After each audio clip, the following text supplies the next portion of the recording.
Commercial property prices are falling. Yes, they're starting to fall right now, and we have been predicting this for some time, and we're starting to see the real signs of this happening in the here and now. I'm holding here an email that I've got from one of the largest commercial auctioneers in the the largest commercial auctioneers in the UK, Allsop. And this is about their forthcoming sale in just a few days' time. And what they've announced is a whole bunch of guide price reductions. So in other words, they've got a sale of commercial properties, and they have announced that they're reducing the guide prices on those particular lots. And there are a good 18 of them on which they've announced reductions on. Now, these are up and down the land, and that usually means that basically they've been marketing them for 4 weeks, and there ain't been that much interest. So if there hasn't been that much interest at the previous price, then they've got to reduce them.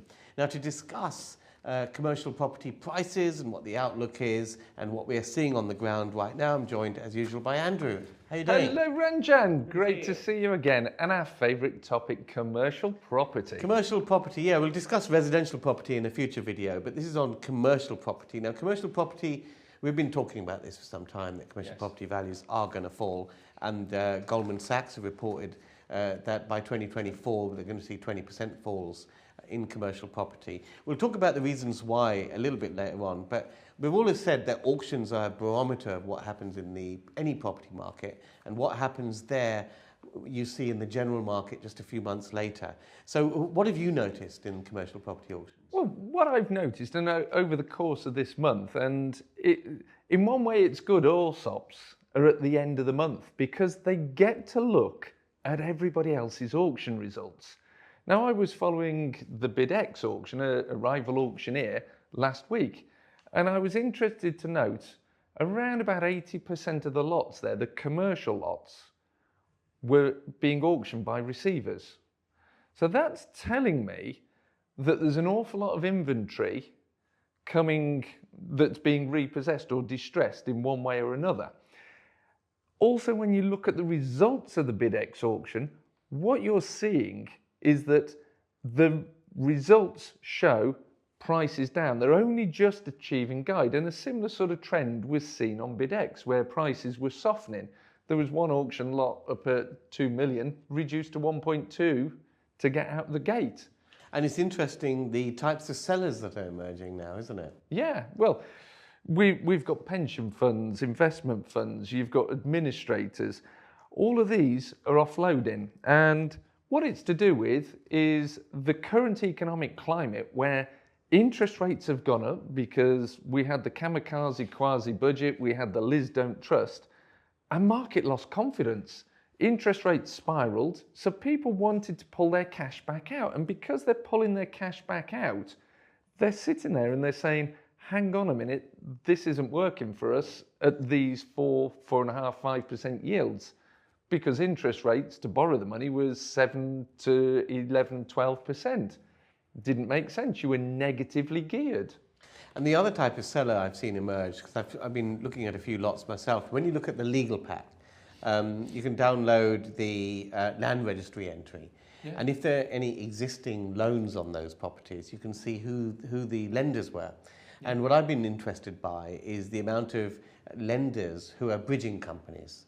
So that is showing that people are not able to refinance at the end of a project at the higher rates, and are just looking to offload those projects for whatever they can get at auction. I think you're absolutely spot on there. And another thing that I've been seeing a lot of is lots which are part developed. Yes. And basically, the builder has either gone, it's easier for me to walk away from this project because I've took an amount of profit out of it, and I'm going to be losing from this point in. So they're walking away, leaving the developer sat there going, what do I do with this site? And other builders are coming in with higher quotes, so it's easier to parachute out than it is to keep going. So we are seeing a lot of bridging companies as the lenders. Absolutely. Now, what are you guys seeing with commercial property? Let us know in the comments below. Also, smash that like button, subscribe, hit the bell icon, because we put out a lot of content, and we'll be keeping a watchful eye on the commercial property space in the months that follow. Now, with commercial property then, when people buy commercial property as an investment, when it's got a tenant in it, people are doing so based on the yield that it produces. And obviously, as interest rates rise, then people are thinking, well, if I can get this sort of yield, if I can get 3-4% from a government bond, then why do I want to? I want a premium to that interest rate that I can get on a government bond for owning commercial property with all the hassles and so forth. So as those interest rates rise, commercial property yield expectation rises, and therefore the values fall. So and residential property is not like that because it's not valued in that way. So there's a far more greater link. We'll get back to the video in just a moment. What is the most exciting opportunity in property right now? And that is repurposing defunct commercial buildings to residential use. Now, most people don't really know where to start, what to look for, and how to exploit these opportunities. And that's why I've prepared 90 minutes of free training for you to get you started on this wonderful journey. You can register for this free training at property-workshop.com. Join me on that free training, and I'll leave you to enjoy the rest of the video. So basically, there's going to be a lot more commercial stock coming on the market. Of course, there's a recession, which means that there's more supply of commercial property as businesses fail, but there's less demand for those from incoming businesses. We've got the pension funds that are having to liquidate holdings, and we've also got issues where it simply isn't worth it for some people because the yields on bonds are so much better. The other thing that's happening, of course, is refinancing, because commercial loans are short-term funded, aren't they? So if people are coming to an end of a financing facility, they've got to remortgage them and get valuations today. And this is often where it's a bit like a game of musical chairs, and this is what we saw in 2008. There were businesses who had their funding streams mature during that 2008 to 12 window, and the banks looked at the business and went, do you know what, we need the money back more than we believe in your business model.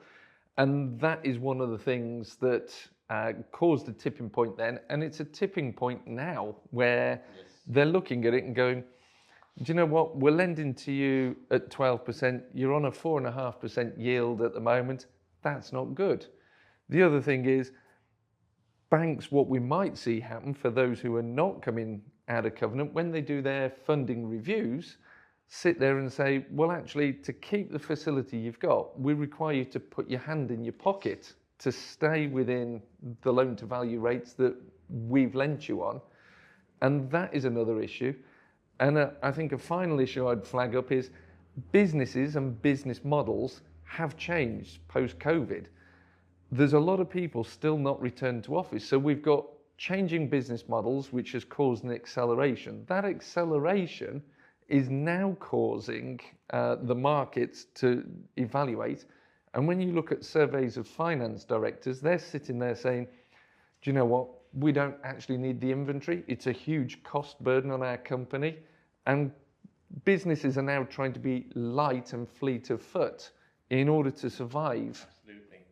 Absolutely. But we, of course, are very excited about this because we've been predicting this for the last 6-7 months or so. And we're very, very excited. We're looking at commercial properties being in abundance and at good prices for people to pick up, particularly as we get into first quarter of 2023. So what does that mean for you guys, particularly if they're vacant? Well, this is the first ever recession that we have ever had, where you've got permitted development rights, which allow you to take these commercial properties and convert them to residential.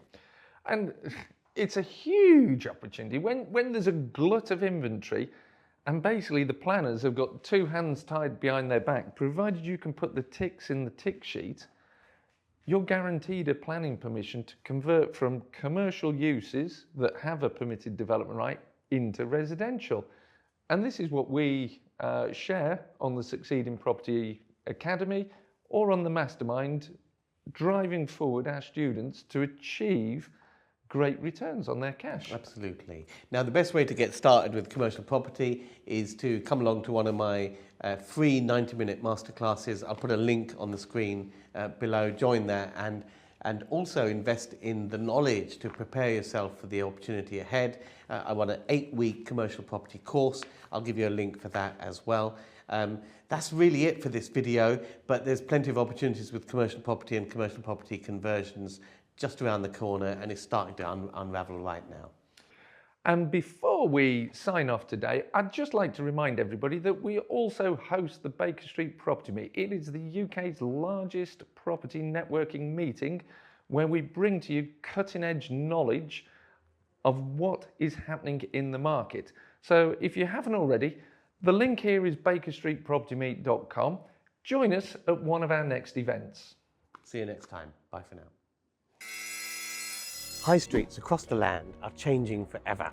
Basically, there's an oversupply of retail premises. Shops are closing down, more are going to close down in the future. The government know this, and that's why they're introducing a light touch planning system which allows small developers to easily repurpose these buildings to residential use under a light touch planning regime called permitted development. Now, this is going to be the biggest revolution and the biggest change and the biggest opportunity for property investors that I've ever seen. And this is all coming into effect on 1st of August. So you need to know what's happening and what properties to look for to take advantage of these opportunities so that you can get in there and take that first mover advantage. I've got a 90-minute free masterclass to get you ready for August the 1st.